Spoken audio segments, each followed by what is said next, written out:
Cletus Obun as our guest. Welcome to Politics Tonight. Stay with us. We will be right back.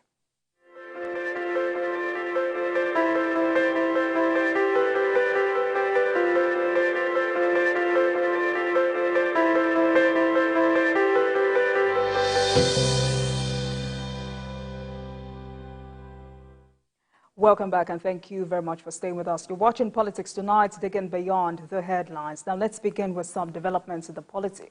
The Kano State Governorship Election Petitions Tribunal has sacked Governor Abba Kabir Yusuf, declaring the candidate of the All Progressives Congress APC, Nasir Gawuna, as the winner of the March 18 election.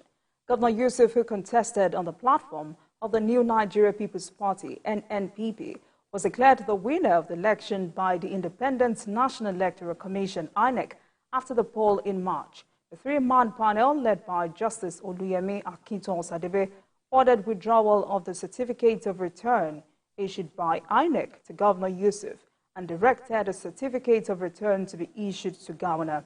The court deducted 165,663 votes from Governor Yusuf's total as invalid vote, stating that the affected ballot papers were not stamped or signed and therefore declared invalid. The ruling comes after 6 months after the APC candidates conceded defeats to Governor Yusuf in the wake of INEC's presentation of certificates of return to the NNPP candidate.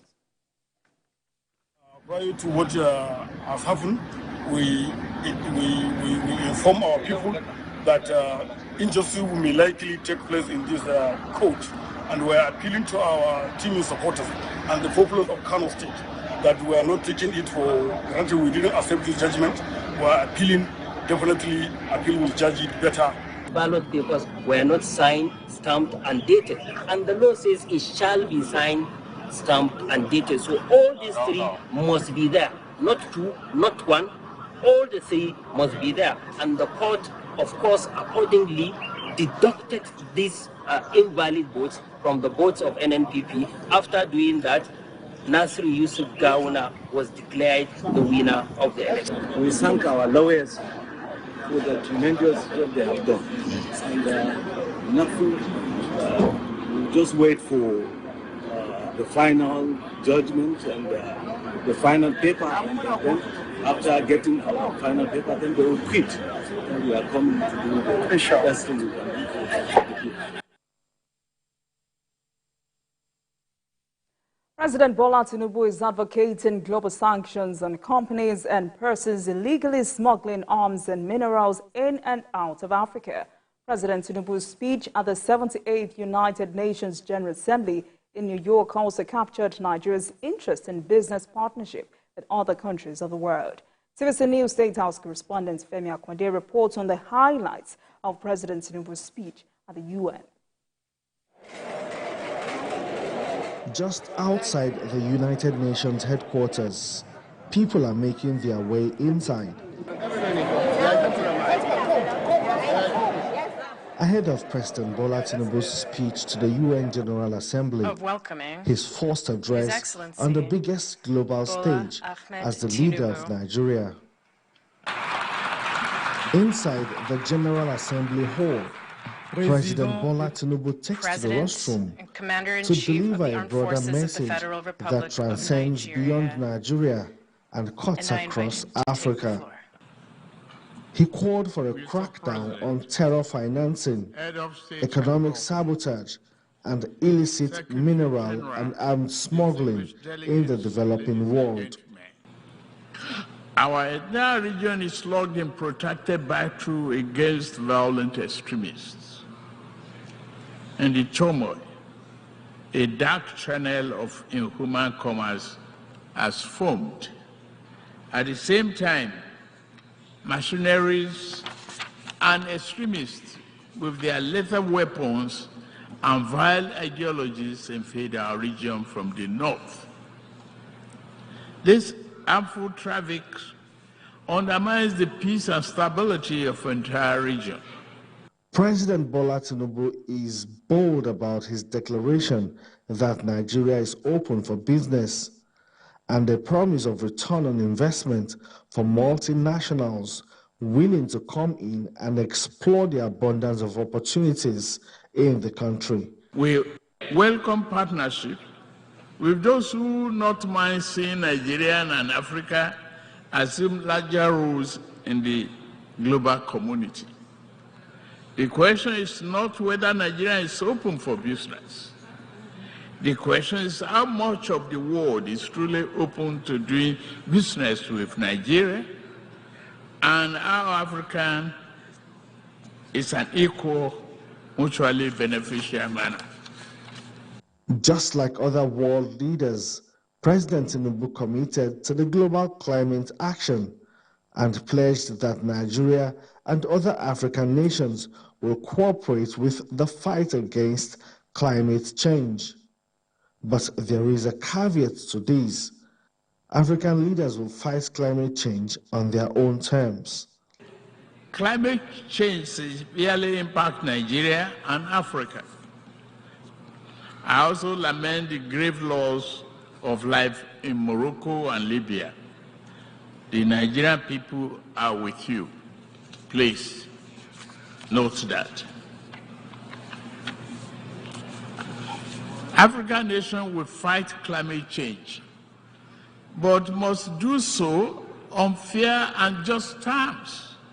Beyond the flowery speech at the United Nations, there seems to be a lot of excitement and optimism generated by what the speech translates to for the people in the country and on the continent. They commended Nigeria's new posture of leadership in Africa.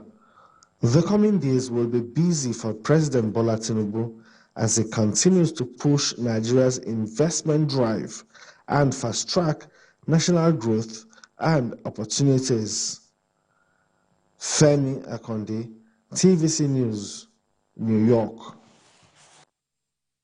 President Bola Tinubu speaking there at the 78th United Nations General Assembly in New York. Let's take a short break, and when we return, it will be time to speak with our guest of the day, who is a lawyer and chieftain of the All Progressives Congress APC, Cletus Obun, for discussion on the sack of Kano State Governor by the tribunal. You stay with us.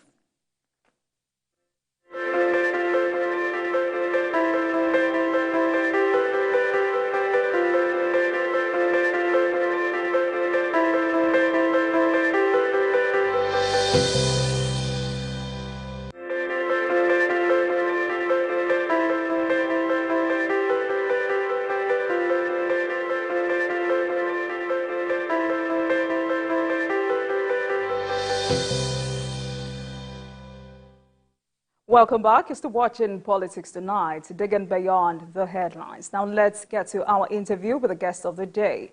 I am joined by a lawyer and chieftain of the All Progressives Congress APC, Cletus Obun, for discussion on the sack of Kano State Governor by the tribunal. Thank you so much for joining us, Mr. Cletus.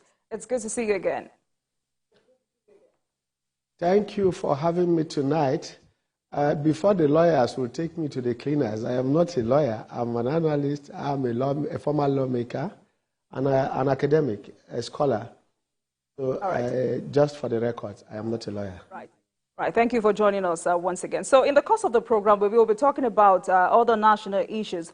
But let's kick off with these very interesting developments. 6 months after the APC candidates, the candidates of your party, Nasir Gawuna, conceded defeat, the Kano State Election Petitions Tribunal has now invalidated the victory of NNPP in the state. How will you react to that judgment? Yes, the judgment indeed is giving us a good omen. It's a good omen for democracy that today our judiciary is very firm. I am not going to join the many Nigerians who imagine that all we're about, democracy is about election winning and losing. It's about the effect and impact of elections.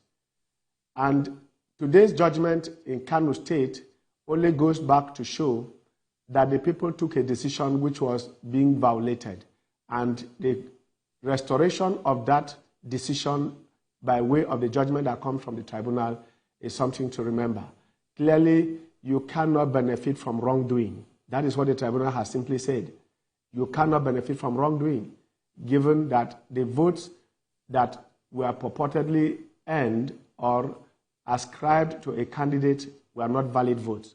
The Electoral Act, the new Electoral Act, needs to be studied very seriously so that even lawyers do not mislead the public into emotional reactions rather than dealing with the facts and the law. The law, in fact, is so blind to emotions that you see the lady law blindfolded, ready to cut into pieces any wrongdoing. Therefore, what happened in Kano State today, for me, was another vindication that our democracy has come of age and that the enthronement of democracy in Nigeria, especially our judiciary, has kudos to it. APC, PDP, ABGA, Labour, they are losing and winning in different states. I think, for me, it is a cocktail of democratic dividends, and the courts are living up to expectation. Right. So it's also very interesting to see that the tribunal said INEC shouldn't have declared Governor Yusuf winner of the election. What does this say about that election? Well, you are aware that there are several grounds, about 4 or 5 grounds upon which an election can be challenged. One of them being the validity of votes cast, the qualification or non-qualification of candidates, and of course, the issue of compliance, which the Supreme Court has severally, from 1979, interpreted to mean substantial compliance.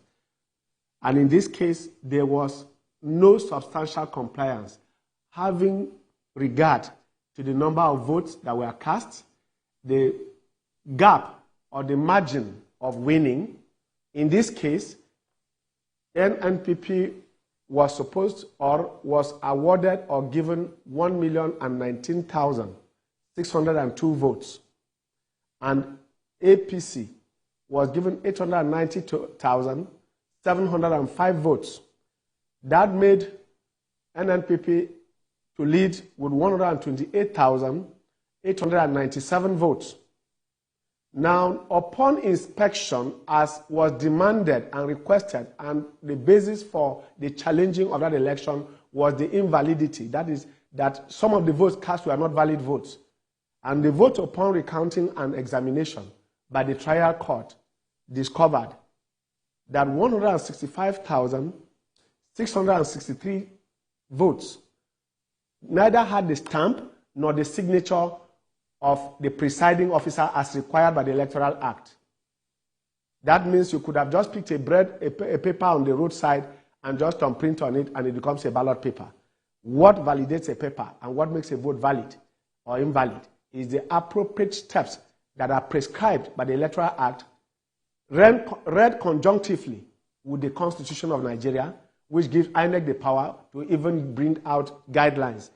When all the three, the guidelines, the Electoral Act as amended and the Constitution as amended, are violated, because the sanctity of the vote is dependent on the validity as enshrined in the law. And that law says you must thumbprint, and that thumbprint must be countersigned by a presiding officer after a clerk has handed you the ballot. So having not passed through that litmus test of signature and stamp, INEC stamp, to show that this vote has been cast, it means that vote could have been put into that ballot paper, into that ballot box, after voting must have taken place. Therefore, it cannot count.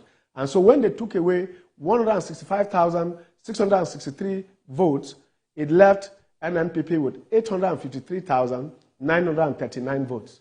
If you put 890,000 votes against 853,939 votes, you are going to bring out APC winning with 36,766 votes. Now, the next thing to do, that is to say, the total number of votes cast were in favor of APC by 36,000 after that deduction. But beyond that, you have to win 25% of two-thirds of the local governments, 44 local governments in Kano State. Both parties met the two-thirds, 25% in the two-thirds. But the total number of valid votes cast were now, after the deduction, in favor of APC. That is the government. That is the major plank upon which that election collapsed and upon which APC was declared winner, because the number of valid votes were now 36,000 766 as against the 36,000, more than the 853,939 votes that NNPP got after the deduction of 165,763 votes, leaving now APC with 890. Now the question is, why did they not deduct the votes of APC? The reason is simple. The court, by the cliche and mantra of law, is not a Father Christmas. It does not give what you do not go. And it is not, the court cannot go onto a voyage of discovery to see whether APC also had, because there was no counterclaim or counter petitioning of the APC votes. All that went to before the judges was that these votes were not valid, count them and discover that they are not valid. And they did just that. Nobody challenged the 890,000 votes of APC. So the court was not going to go like children looking for biscuits on a dining table. They couldn't have gone onto that kind of voyage looking for votes or valid or invalid votes. It is what they were asked to do that they went ahead to do. And their finding, which was germane, which was unchallenged, which was unimpeachable, of course, that again will be tried by the appellate court. That is where the matter will go to. It will get up to the Supreme Court, and we are going to see how lack of stamping and how lack of signature of a presiding officer is going to be upturned, and how those 165,663 votes are going to be invalidated or left there by the appeal court and by the Supreme Court. So we are still a long way to go. The 180 days meant for the tribunal is gone. We are now going for the next 180 days for the appeal court and then to the Supreme Court. Thereafter, the matter will be settled. But I think this finding is simply on solid rock, on all fours with our laws, with the Electoral Act, with the Constitution, and with the guidelines of INEC. I think that is where we are, and we are going to test that law. And I expect that NNPP will exercise their constitutional right to go on appeal to test our Constitution, test our laws, and test the new Electoral Act. Because I must say this over and over, it is difficult for me to believe that most lawyers have not even studied the new Electoral Act as amended. So much is in it that it is going to take us more time for people, even lawyers, even senior lawyers, to understand what is embedded in the new Electoral Act, the last amendment of the Electoral Act. It is so complicated, it is so watertight, but like you know, no law is perfect because everything human has its limitations. Perfection is an attribute of the divine. It is not a human attribute to be perfect. So we can't say the document made by man is perfect. Mr. Cletus, I hear you, but let's look at the numbers again. 165,663 votes from the NNPP votes has been described as invalid. And this is huge for a party, if we must admit. And a lot of persons are already questioning this decision. In your own view, why do you think people may be questioning this decision? The reason is because they didn't participate in the procedures. And those who are questioning it naturally will be members of the NNPP who expect that their votes shouldn't be deducted, even when they were seen to be invalid. I mean, for that kind of physical inspection, what the lawyers will call a locus inquo, in other words, there was practical counting of votes, primary evidence. It was not secondary evidence. It was not a matter of they were or they ought to be. This is what is. These are the votes. Let's look at the ballots. And there was inspection. And that is why at each time at the beginning, and the Electoral Act makes provision for it. So we have cogent and verifiable reason to believe that these votes didn't have their ballot stamped and didn't have the signatures of the presiding officer. These two elements are key to the validation of a ballot. And having been missing, it is only left for the trial court to take. In any case, don't forget that in the trial of a case of this nature, especially special cases, what is called the sui generis cases like the tribunal cases, the election matters, it is only natural that you must, as much as possible, look not just at the demeanor of witnesses, but also at the primary evidence available, in this case, the ballot papers. So it is impossible, not difficult, it is impossible to go back and say that there were stamps and there were signatures, and the tribunal decided to go blind on those two elements that validates a ballot. Without those two elements, there is no other way. It's as good as carrying a plain paper, a plain ballot paper, even a valid ballot paper with a stamp and a signature without a thumbprint. Without a thumbprint, it's still invalid. That is the law. You can have a correct ballot paper signed with a stamp, but no thumbprint. It will still be invalid. So the elements that make a ballot valid must all be there. Number one is that there is a thumbprint, there is a tick on the voter's register, and then the ballot is handed to a voter who goes to a secret place to thumbprint and fold it in the open and put into the ballot box. Those are the elements and the steps outlined by law. They are not optional. They don't have option. Even for those people who are physically challenged, like those who don't have print, the law makes provision for them to vote and how to vote. Even the blind people who are physically blind have a provision in our laws on how to vote. Those who cannot read and write have a provision in our laws on how to vote. So 4 elements must cohere, must coincide, must emerge to give you a valid voter and a valid vote in a ballot for any election and all elections for that matter. So if people are complaining, it is natural for them to complain about the number, 165,000. But that is what it is. Those are facts. If they are not, we are going to upstairs, like the lawyers will say. We will go upstairs, go to the next court and show.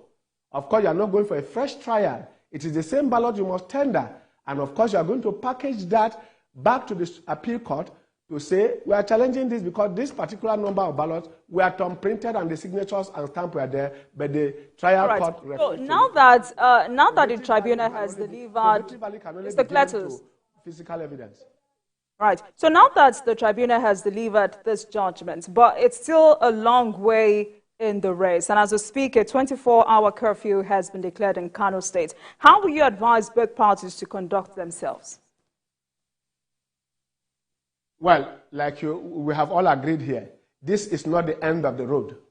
In any case, both for this election and for all of us still living, 2024, we no longer have 4 years. We have already spent 4 months. We are going to our 4th month, May 29. You have June, July, August. We are going to the 4th month. In the next few days, we have made 4 months. So it is no longer 4 years. It is now going to be less than 4 years, and there will be another election. So it is not as if, I mean, look at the last president who left here. 4 times he contested and won only at the 4th. When we used to talk about Abraham Lincoln, it was as if it was far country, some fairy tale. But we have our own president, we have even our own former Vice President Atiku Abubakar. How many times has he contested? 2007 in AC, 2011, he went for the primaries and lost. 2015, he came back, contested the primaries, contested elections. 2019, this is 2020. He is still there. He has not carried guns to the street. So the Kano people are a great people. They have been very cosmopolitan. They have been very democratic. They have been playing the best form of democratic politics and progressive politics right from Aminu Kano. So I am not sure that they are going to destroy that legacy. And Aminu Kano should not be ruffled in his grave to discover that those he brought up and the legacy he left are now going to become bandits and become hooligans in the name of elections. Kano must be left to be at peace. Both APC, NNPC, and the PDP members should all sheath their swords and wait to use the ballot rather than the bullets. We don't need swords. We don't need clubs. We need ballot and we need thumb printing. And the law is now to be tested, and we can still wait for another 3 years, and thereafter we go to contest. The people who are even contesting, Nasir and his brother, both Gauna and Yusuf, are young people. They are not old people. In the next 4 years, they won't be going away. They are not going to be older than Atiku. They are not going to be older than Peter Obi. So they still have a chance to contest the election. So there is no need for any supporter to jump to the streets. And it is the time for them to show statesmanship by coming to issue statements and do broadcast on state radio and national television like this and tell their supporters that this is not the end of the road. They still have 2 steps to go, the appeal court and the Supreme Court. So there is no need And there is no need to do. If you now make the place ungovernable, if you now make the place that it will be a state of emergency, the law allows for state of emergency in Kano, where a part of the state is in our constitution. The federal government, the sovereign, that is the commander-in-chief of the armed forces of the Federal Republic of Nigeria, in this case, Ashwadu Bola, will be forced and will be mandated by court and by the National Assembly to proceed to declare a state of emergency if the place becomes over. In that way, it should be lose-lose for all of them. But it is a win-win now because there's still a chance to go to the appeal court, a chance to go to the Supreme Court. I don't see anybody going to pick because the very brothers you want to rule, the very brothers you want to govern and provide good governance to and bring dividends of democracy cannot be the very ones whose blood you want to spill. I don't think that is the whole essence of elections and electioneering. Our enemy today can become an ally tomorrow. So there is no permanent enemy, there is no permanent friend. All right, then. So this judgment was delivered virtually. Why did you think that happened? And what's the implication of this for justice delivery in the country? Justice delivery. The three-man panel last few weeks. Okay. So Sadebe and her colleagues in the bench came out with what they found. They are not infallible. That is why there's an appellate court. For the justice delivery system in our country, I insist... Mr. Cletus, kindly hold on. Did you get my question? This judgment was delivered virtually. So I'm asking, why did you think that happened? And what's the implication of this for justice delivery in the country? We are going digital, my dear sister. We are going digital. I remember the case of Al Gore. Al Gore's judgment against the junior Bush. The judge was fishing, and when they called him for the judgment, he said they should go to the net. Please go and confirm this. He was fishing. He had written his judgment and delivered it and put it on the net and asked them to go and read it. He didn't sit anywhere to read it. And that is why I pity our judges. We must improve. You can imagine that judges are still up till today taking longhand notes when lawyers are in court. You have 10, 15 lawyers going for 4, 5 appellants or 4, 5 litigants. And a judge is made to write in longhand and read in longhand. We must graduate to that stage in which judgments can just be put there. If we are reading this judgment today in this thing, there should be a website for that. And then you just put it there. You don't need to go and sit down anywhere. How many judges do we have? And that is why they age so fast. I don't have any envy for those in the bench especially. Because keeping them sitting down there, they age so fast and they wear out so early because of the volume of work to be done. So doing this virtually, first of all, the pressure of going to sit in that court, most of the time you go to some courts, there is no light, there is no generator, you don't have even the public power supply system, and then there are no fans, there are no air conditioners. And they are sweating there to read 50, 60 pages of judgment. Sometimes, when they now read part of it, especially in election cases, and say, this is the summary of our judgment, we shall explain later. They say, oh, they have gone to collect money. So when they now give it to you virtually from where it is convenient for them, you turn around and say, why do you do it virtually? Why do you deal with digital technology and turn around to tell, if you are delivering lectures in the universities, where people earn degrees that they come and work in, why will a judge not deliver his judgment from the comfort of his home, using it virtually? What's wrong with that? If international conferences that shape the world and bring the succor to the world, security to the world, can be done virtually. We saw it during the COVID-19. Didn't we do it? Did the world collapse because we are doing things virtually? On the contrary, it is even more authentic because you can't edit it, because everybody is recording it. So it is even more authentic to do it virtually. So it is recorded and cast in stone and iron, saved in the clouds, and then you can now refer to it anytime, any day, from anywhere, and everybody has access to it. Because with a smallest phone, with a button, you are onto the judgment. And I don't think there is anything wrong with that. I want to see more of that. I want to see more of such technology deployed to our legal system. Look at what happened during the trial in the presidential election petition court in Abuja. Somebody was almost lynched. If he was in his house watching it virtually, only the lawyers and the judges in court. You are going there, we are not going to vote in court. You are going there, you are not going to go and do a wrestling match. It's not a football match to say, well, I'm part of the team. So what are you doing in court? You can watch it virtually, right, and it was being televised like the final judgment live. So I don't see anything why the judgment being done virtually should raise suspicion. On the contrary, we should give kudos to the judiciary for this innovation, for meeting up with modern technology. So, like I pointed out earlier, Gowuna had earlier considered defeat after announcement of that result. I mean, I remember him saying as a Muslim, he's compelled to accept the outcome of that result, whether in his favor or whether or not in his favor. So what lesson can people learn from this? Precisely another Jonathan in the making. When Jonathan made that wonderful call in 2015, he will accept defeat and insisted that no blood of a Nigerian, his electoral victory is not worth the blood of any Nigerian. That is what the governors of this world have demonstrated. He has shown that he's a great Christian, a great Muslim. He has shown that he is spiritually very deep and accepts the will of God in his life, because if all power belongs to God and God is the giver of all good things, then he accepts it. And look at the way God has come out now.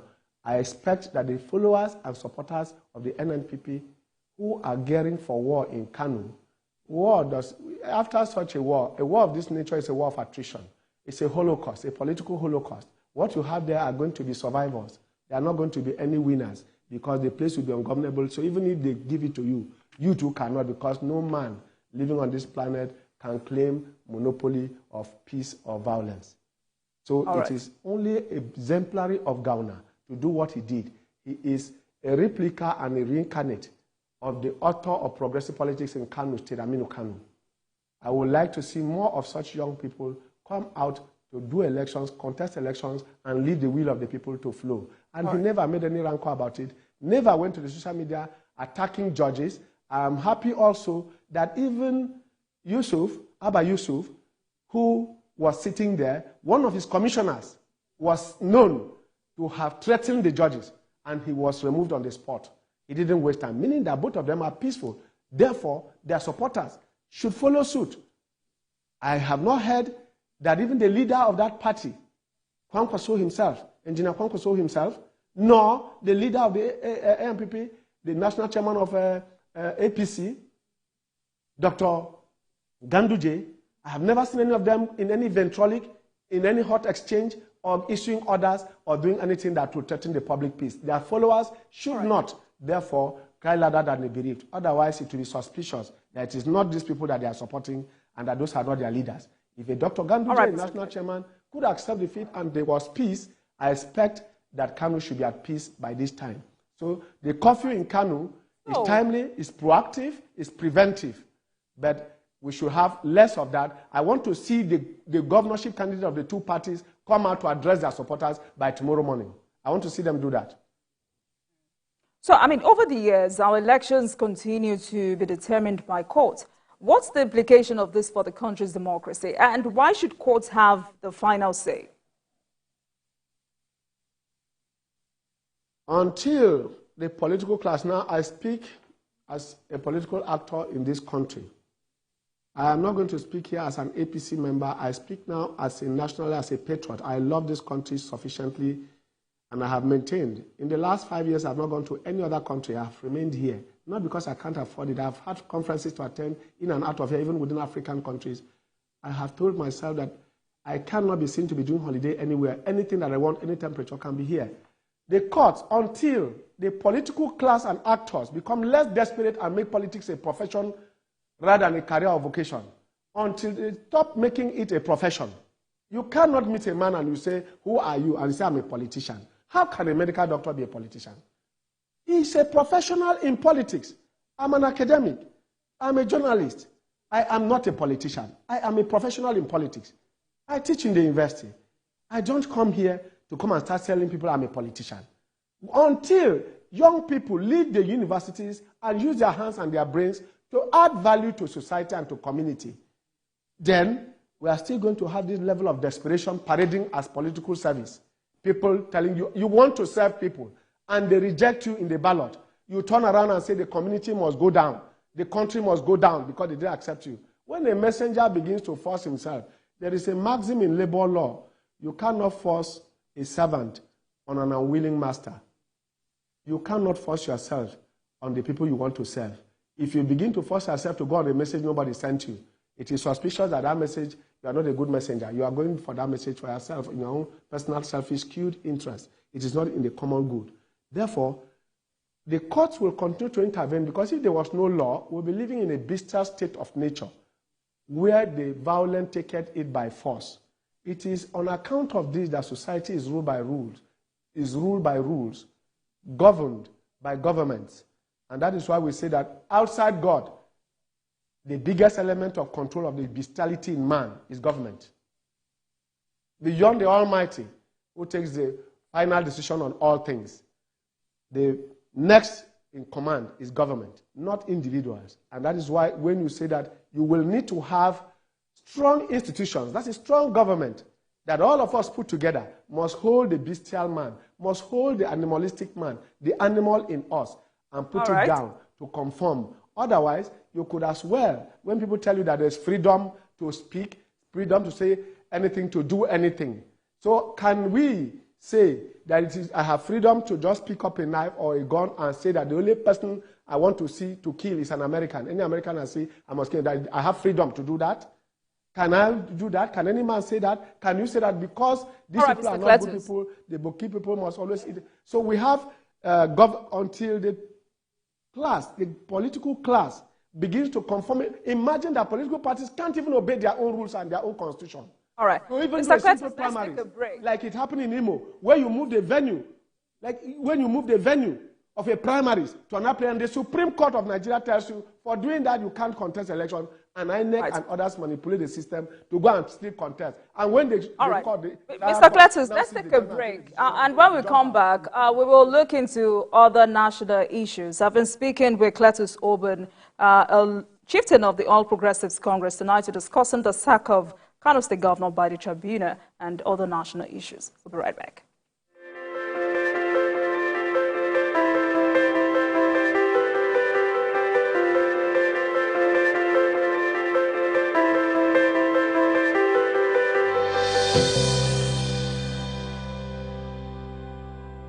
Welcome back to Politics Tonight, where we dig beyond the headlines. And I've been speaking with Cletus Obun, a chieftain of the All Progressives Congress. And tonight we're discussing the sack of Kano State Governor by the tribunal and other national issues. Mr. Cletus, let's get into some of the national issues. President Tinubu is in the United States for the United Nations General Assembly. How will you describe his outing? Fantastic.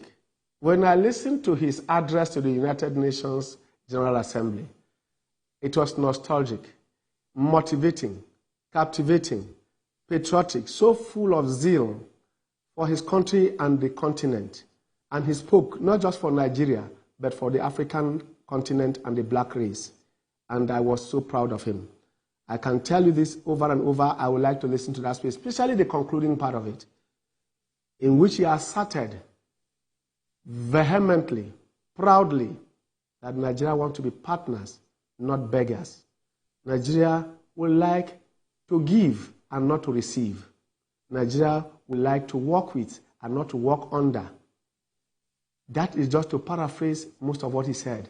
And the concluding part of that speech, you can go back and recite it and put it on our national plaque and say it again and again to children yet unborn, generations unborn, that indeed we have got a precedent by that common speech. So for me, and look at the side meetings and the quality of people he is talking to.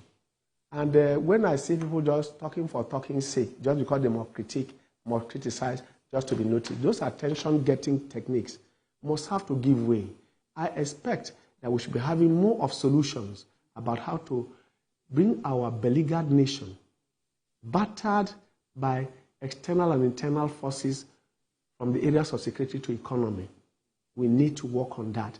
And that is what the president has said. He spoke extensively on security, both in the sub-region and on the continent. He spoke about the economy, both in the country and the economy. And in terms of collaboration, he has invited investors to come into the country and to create and promise to create an enabling environment. And you can see what he has said. When he took the challenge, was it last week, in one of his speeches, and said no more government borrowing. I was very happy about that. And how do you now fill the gap of the loans? He is working on that assiduously with one of the best teams that he could ever assemble. And I can tell you that this outing in the United Nations General Assembly is one of the best that we have ever had in recent times. And the results will soon start tumbling in. From India to the United States, I think President Tinubu has indeed taken off well within a space, the first quarter of his own regime and his own administration. UNGA is an eye-opener. It is an epiphany, a discovery of our country and a rediscovery of our nation's pride and patriotism. All right. So talking about results, while addressing the world leaders, the president charged them on protection of democracy in Africa. Do you see the West taking that challenge? Yes. I must tell you, within the practice, within the matrix of international politics and diplomacy, students of our political economy will tell you that most of what you see politically playing out especially on the African continent, is a matter of economics parading as political instability. That is to say, the economic interest of the Western world is what is at the heart of instability. Whether it is from Joseph Kasavubu to Patrice Lumumba, whether it is from Leopold Senghor to Amadou Ahidjo in Cameroon, whether it is from Olympio or down to even Master Sergeant Samuel Doe or Sankara, whether it is recently as Muammar Gaddafi, you are going, of course, you will remember that in Zimbabwe, there was so much resistance. And in South Africa, there is stability because of the manner in which Mandela brought it. It has all been more about economics than politics of internal wranglings, internal cohesion or tribal or ethnic frictions. That is not the issue. It is about the economy, because underneath the African soil is so much solid mineral deposits, so much wealth, that the world needs Africa. From the dark continent to the continent of light. Even when in Egypt civilization began, with the oldest library still sitting in Alexandria, we are still being told that civilization began from the West. Even when our own Lord Jesus Christ had to run to Egypt for safety, we still make Africa look as if it is still the heartland of the dark continent. Africa has come of age. And I must tell you this, when the President Tinubu comes out to talk about the world must protect democracy, it is not about coming to help us. Don't forget that in all the world wars, First, Second World War, whether it is Syria, whether it is Somalia, whether it is Liberia, whether it is Sierra Leone, the world comes there using Nigerian soldiers, using Nigerian armed forces. Whether it was in the Congo in the 60s, it is Nigerian armed forces that go there. First World War in Burma, it was Nigerian soldiers that go there to go and help them on the land. Remember the song at the time about the Germans, falling Germany, British in the air, America in the sea, Africa keeping the land, Germany falling to rise no more. That was the song at the time. So we have at all times been the contributors to world development from ages. So it is very difficult for me to understand why we are thinking that it is from external forces. What he is saying invariably is a metaphor. It is a cry to say, leave us alone to stabilize. Your interest, your economic interest in Africa is causing us instability. So if he shields it by way of saying protect democracy, it's not to give us arms. The arms that are being used to unseat governments here are not produced in any African country. They are not. They are imported. So who is bringing them? Whether it is drones, whether it is fighter jets, alpha jets, whatever form of arm you are getting is supplied from outside. So leave Africa alone to bring itself. The most peaceful continent in the world is the African continent. The most peaceful people on earth are the Africans. And that's why even when we are being ranked as the poorest country, we are being told that Nigeria has the happiest number of people. Why are we not happy? Why are we happy? Mr. Cletus, just like you mentioned, the president wants global leaders to mount crackdown on terror financing and arms smuggling. But how feasible is this? It is very feasible if they are committed, if they are dedicated, if they are sincere and honest about it. Look at the drama playing out on the African continent. You are telling us that we are looters. You are telling Nigerians that they are the most corrupt. Where do corrupt Nigerians keep their money? They keep it in the countries that have the least corruption. That is to say, Switzerland. You go to a Swiss bank and find Nigerian currency, Nigerian wealth kept there, turn around and tell us that that is the country that is least corrupt. A receiver of stolen goods is worse than the thief. Because if a man doesn't know where to go and sell his stolen goods, he won't steal because he has no store for them. So those who are receiving African wealth, we are just receiving Abacha loot. If there was no place to keep it, would it have been buried on the streets of Kano? Would it have been buried in some farms in Kano? So we are saying to them that, look, the world has to be committed, dedicated, and sincere and honest to the Africans. And led by President Tinubu, I am so confident that they will have to listen, because we do not need any external force to enforce African unity. It is rather from outside to leave out the outsiders, the intruders, the invaders, to leave Africa alone to itself. When they start thinking that Africans will need aid, will need help, will need that aid comes with the aid to violence, aid to corruption, aid to stolen wealth, aid to all kinds of criminality. Like I said, even the criminals, even the bandits, whatever they are using is never produced here. So how do they get it? We just got the Vanguard group telling us that they are in Niger, they are here. Democracy is not about voting and casting votes. Democracy is beyond that. It is the result of that vote cast that Africans are looking for. It is the result and the impact of the leader on the continent and the people. That is what should count, and not just a mere act of voting. We've been voting in Cameroon. We've been voting in Cameroon for how many decades? Look at the issue of Gabon. How many years? 50-something years. And we are still talking about casting of votes. Is it just casting votes for casting's sake? We must cast votes to the extent that those votes count and there is an impact on the immediate community. After all, what's the whole essence of governance if it is not for the people and the common good and welfare of the people? Look at our Constitution, Section 14, where we say all right, Mr. security. So the president also spoke about his economic diplomacy. Mr. Cletus, the president also spoke about his economic diplomacy, saying Nigeria is now ready for business. How impactful is this approach on the economy? Yes. Let me say this to you. One of the preparatory grounds for economic diplomacy is the security of the country, which is a major, major setback before this president was sworn in. It was a major setback. But you can see clearly that things are coming down sectorally, sectionally, regionally. From the northeast, we had so much in the northwest, especially around the area between Zamfara and other places.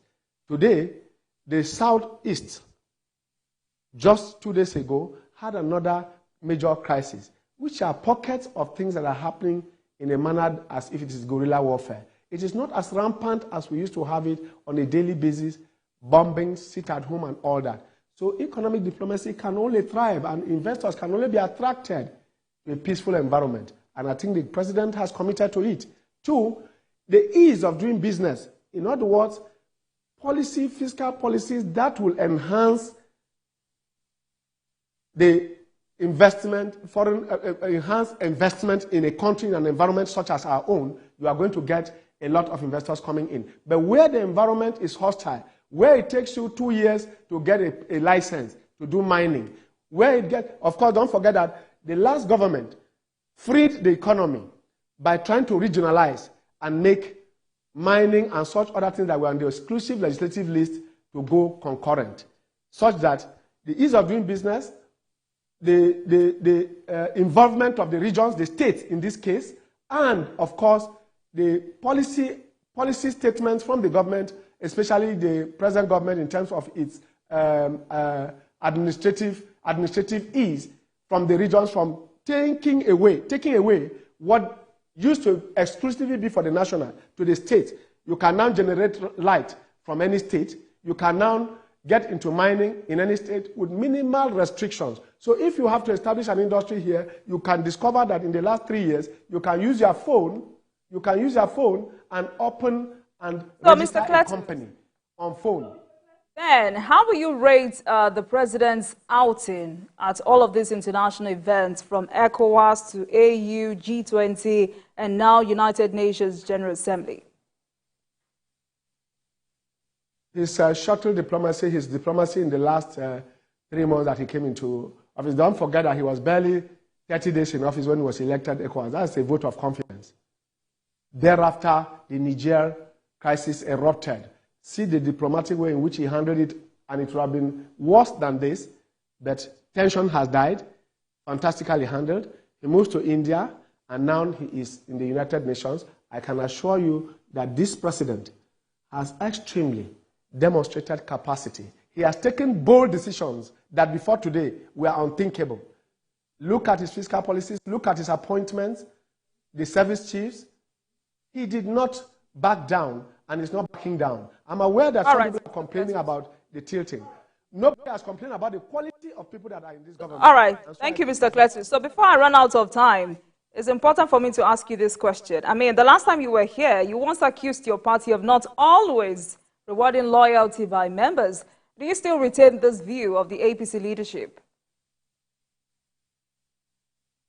I still say so with caution, both to the party and to the government. I don't speak just for myself. I'm a party leader across this country, and we have platforms that we interact.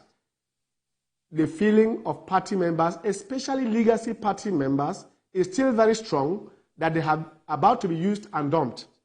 That I maintain, and I will also say that it is not late, I'll tell my colleagues, because the boards have not been, the boards for director generals, executive secretaries, board members, governing council of universities have to be restored because they are tenured. That is one of the things that have not been done. So you can't go to the universities because those ones are tenured. You can't tamper with them. But there are over 6,000 boards and parastatals in MDAs that are yet to be occupied. So I want to tell my colleagues that we want to see that we must play our politics, and the party must consciously get to the states and ensure that both the governors, the party in the state, and leaders of all the zones must come together to ensure that legacy party members, those who toiled and won this election, it's not enough. It is irresponsible of a man to leave his wife and children at home, not going to school and very sick, to go and marry new wives. That is not a sign of responsibility. You cannot say that all your children are not doing well, are imbeciles, that you are now looking for extra hands after they have farmed, and it is time to harvest. Thank you so much, Mr. Cletus. Obun. Plant, but they cannot harvest. That is not a good thing to do. Thank you, Chieftain of the All Progressives Congress, Cletus Obun. Thank you so much for joining us on the program tonight as we discuss the sack of Kano State Governor by the tribunal and other national issues. Thank you so much for joining us this evening. Thanks for having me, TVC. All right, and that marks the end of today's episode of Politics Tonight. But the conversation continues from here. Get in touch with us on X, formerly Twitter, at TVC News NG, and at Olajumoke using the hashtag Politics Tonight. We're also on YouTube at youtube.com/TVC News Nigeria. I am Olajumoke Olatuji. Goodbye.